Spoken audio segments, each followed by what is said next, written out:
24 minutes pour une rencontre. Une chronique proposée et présentée par Périgordine, alias Emma Lassor, journaliste et youtubeuse. Qu'y a-t-il de plus attractif dans le métier de journaliste que les rencontres qu'on fait sur le terrain ? Une fois par mois, je prolonge le dialogue avec l'une de ces rencontres de personnalités qui font bouger la Dordogne. Si le courant est particulièrement bien passé entre nous, c'est parce que, comme moi, elles aiment ce qu'elles font et ont à cœur de le partager. Prêt pour une nouvelle rencontre ? C'est parti.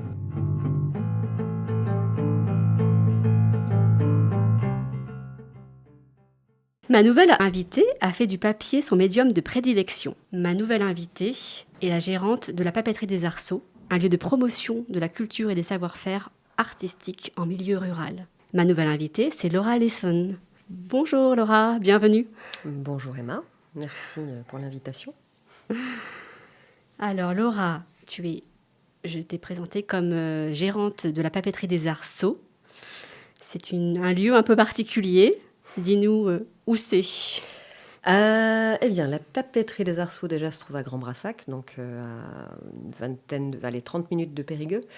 Et c'est une papeterie, non pas parce que je suis papetière ni commerçante, mais parce que c'est la matière première de l'ensemble de mes créations, que ce soit en film, en photo, en reliure, gravure, tissage, enfin bref, j'utilise le papier sous toutes ses formes. Et donc, ça me paraissait le terme le plus approprié pour réunir toutes ces activités. Une touche à tout, donc. Tout petit peu. Qui te vient d'où ? D'où te vient ce savoir-faire autour du papier ?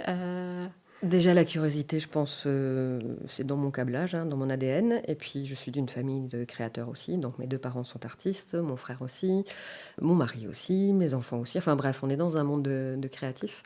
Ensuite, c'est vrai que moi, j'ai la particularité de toucher à tout. C'est-à-dire, je ne peux pas m'en tenir à une seule chose. Donc, j'ai fait des études de cinéma avec beaucoup de doutes parce que je voulais aussi faire les beaux-arts, parce que je voulais maintenir le contact. Donc, j'ai appris à imprimer avec mon père, à peindre avec mon père, à bidouiller avec les images en général avec mes parents. Et les beaux-arts me semblaient trop limitants et le cinéma me semblait trop limitant. Enfin, il y avait trop de limites pour moi. Et heureusement, à l'époque, je suis tombée sur quelqu'un qui m'a parlé d'une école d'art à Bruxelles où on pouvait travailler de façon transversale. Donc même si le cinéma d'animation expérimentale était mon premier choix, je pouvais continuer à travailler la reliure, la gravure, la sérigraphie, la poterie, enfin plein d'autres choses. Donc on était presque obligés d'aller dans les autres ateliers, au point qu'ils ne savaient plus quels élèves faisaient partie, quels ateliers, c'était plutôt cool. Mais avec quand même une grosse base de cinéma d'animation, et donc toujours ce papier qui revient. Donc même mes films d'animation sont en papier.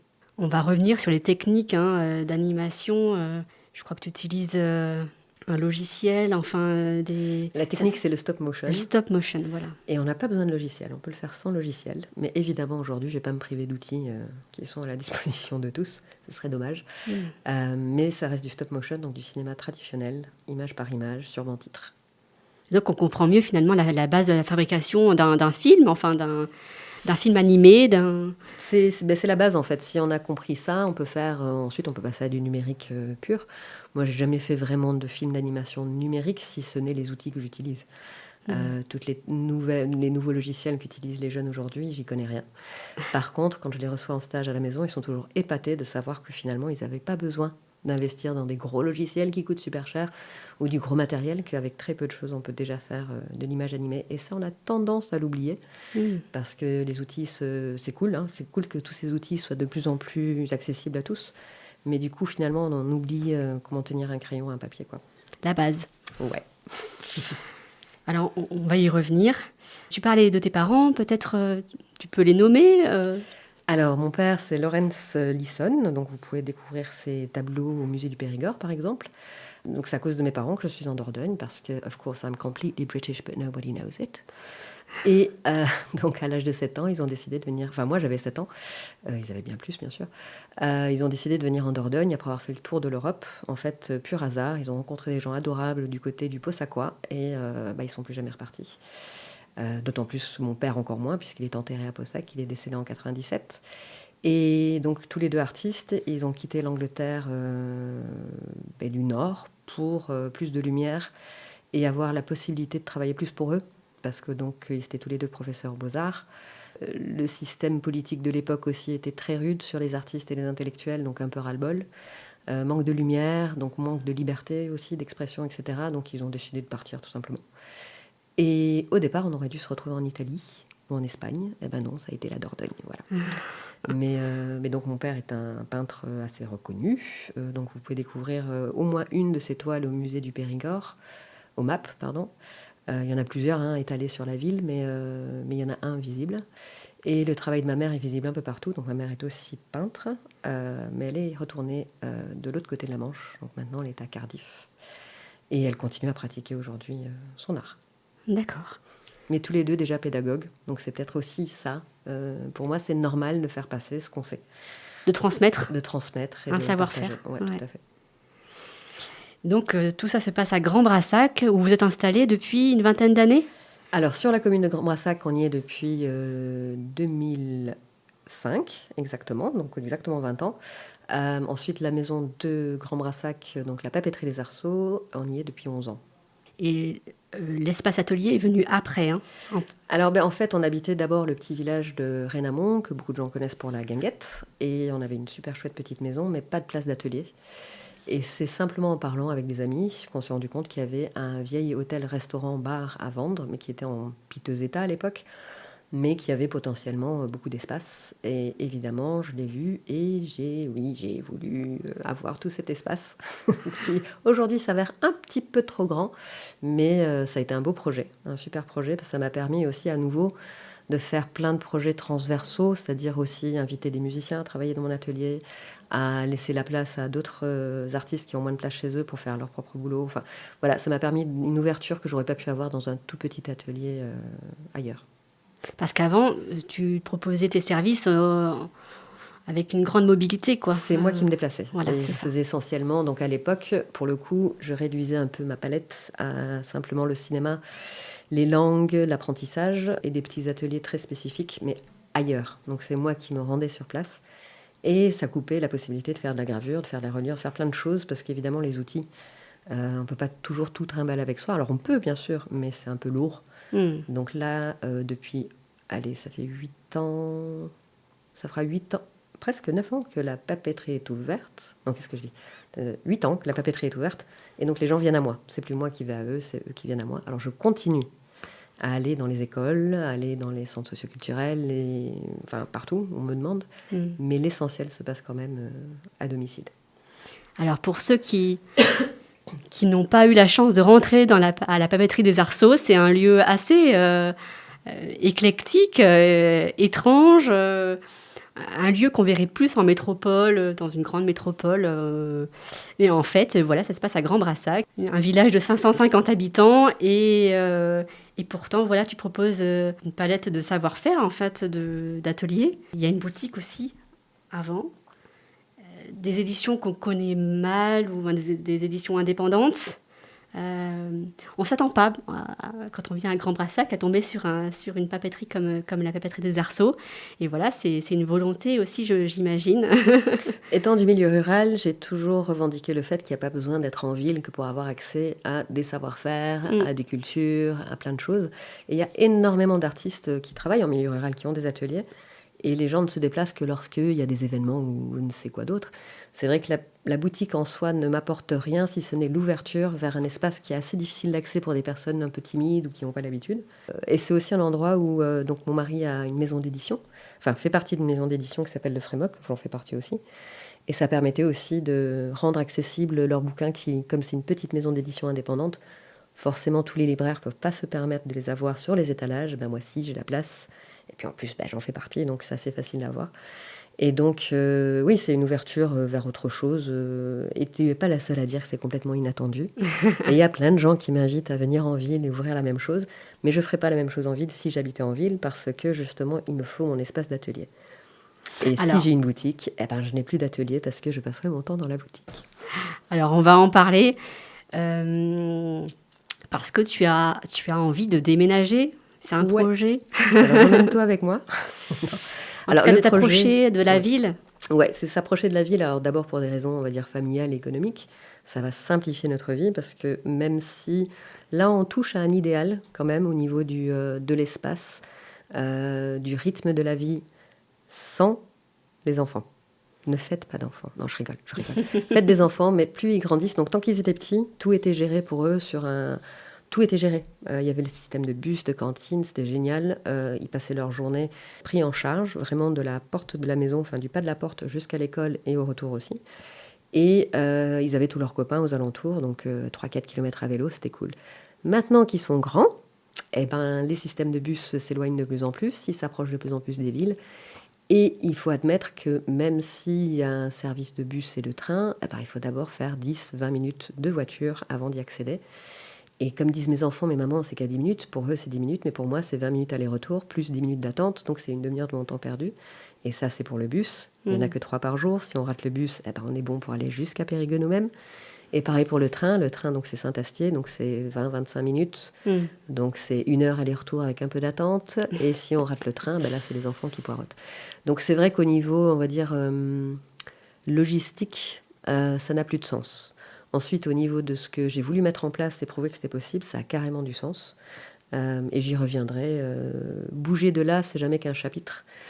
En tout cas, j'espère que ça se fera. Et si ça se fait, ce sera à Périgueux, donc ce ne sera pas très loin. Et qu'est-ce que ça va changer pour ta pratique ? Moi, j'espère que ça me donnera plus de temps dans mon atelier. Donc la boutique restera toujours accessible, mais en ligne. Bien sûr, j'aurai toujours des produits customisés sur demande, comme j'ai toujours fait depuis que j'ai ouvert. Donc vous en faites pas, vous aurez quand même vos agendas, vos cartes, vos t-shirts, enfin tout ce que vous avez toujours commandé à la boutique. C'est juste que ce sera en ligne et vous pouvez toujours passer à l'atelier. Mais là, je vais devoir évidemment mettre des horaires très spécifiques parce que l'idée, c'est vraiment bosser pour moi. Et donc continuer l'aventure, mais sous une autre forme. Dernièrement, vous avez fait le dernier Tea Time. Oui. Est-ce que tu peux nous expliquer ce qu'est un Tea Time ? Donc les Tea Time, c'était justement sous prétexte d'avoir un si grand espace. Je trouvais ça un peu égoïste de le garder pour moi. Et donc j'ai décidé, donc avec Jean-Christophe bien sûr, mon mari, d'ouvrir les portes à d'autres artistes, notamment des musiciens, des acteurs, etc., pour qu'ils puissent tester. Au départ, c'était pour qu'ils testent des nouvelles choses sur un public sympa. Parce que là, ils étaient sûrs d'avoir un public sympa. Et puis progressivement, c'est même eux qui demandaient à jouer, parce qu'ils avaient juste envie de jouer dans un atelier en milieu rural. Ils trouvaient l'idée chouette.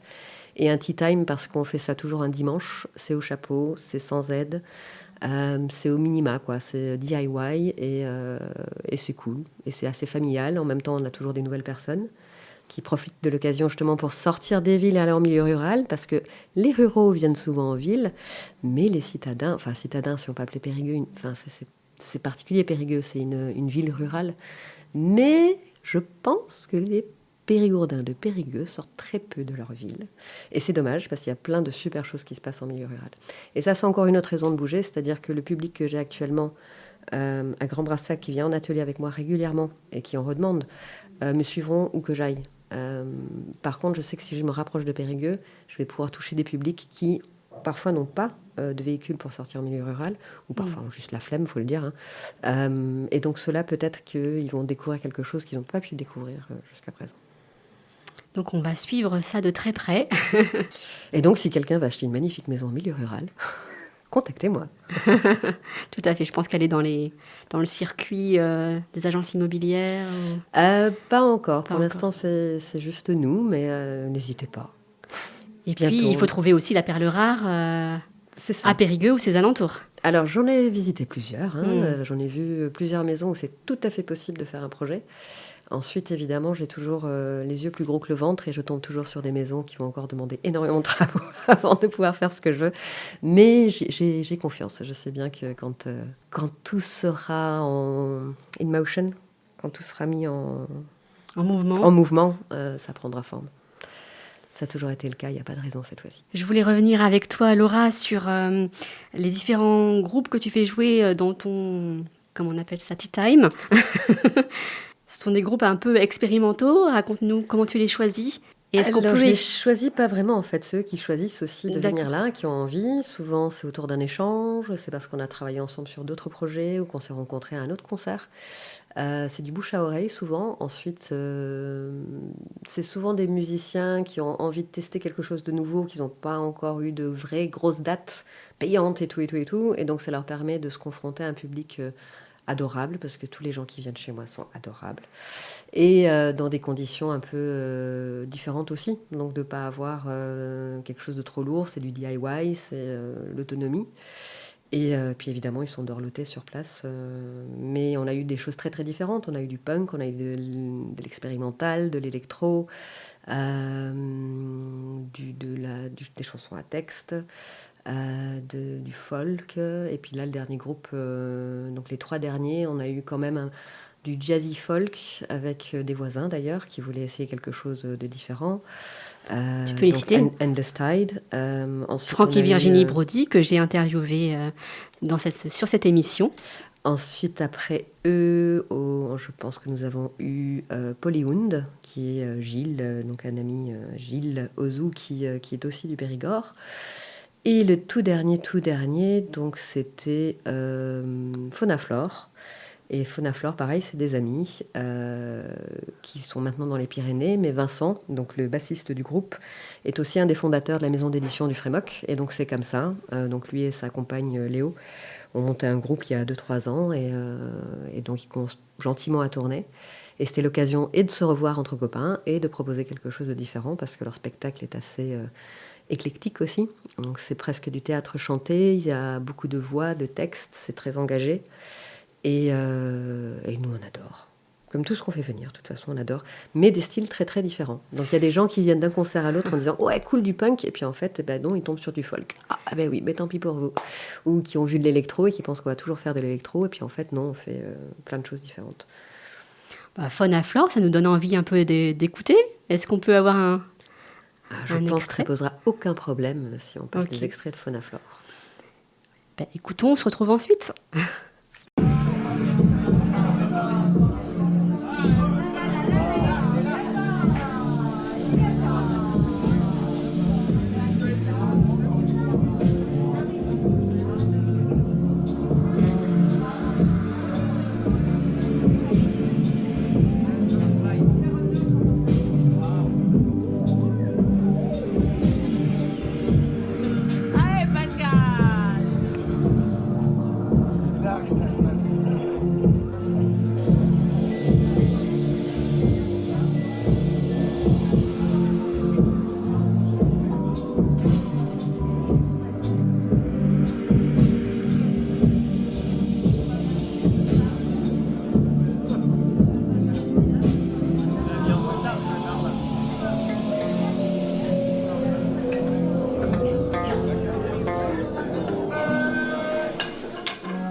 Dans la forêt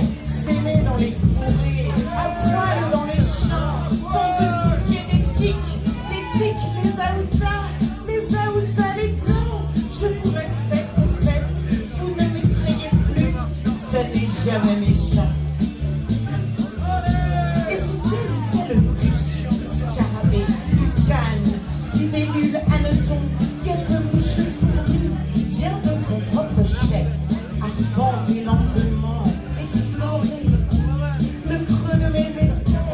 On prend une capture, on fait une photo, ça fallait en écheveau ou en béal, avec accent mon Jules. Ça fallait.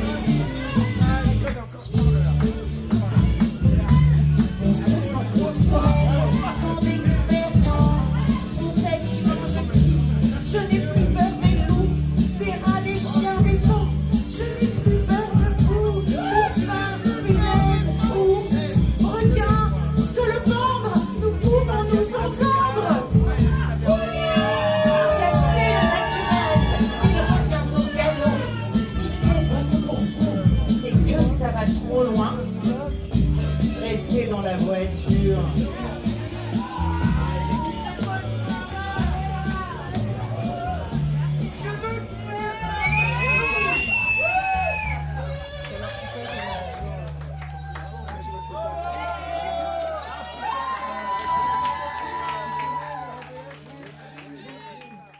Les 24 minutes se sont presque écoulées. Avec toi, Laura Allison, on est vraiment ravis de t'avoir. Ce qu'on peut retenir de tes activités, de ton atelier, la papeterie des arceaux, c'est qu'on ressort les mains sales, mais toujours avec le sourire. J'espère. Les mains sales, ça c'est sûr. Le sourire, j'essaye de faire en sorte. C'est pour ça que je prépare des petits goûters faits maison aussi, pour être sûr que les ventres soient pleins aussi. Ça marche bien, ça. Surtout en Périgord. C'est ça.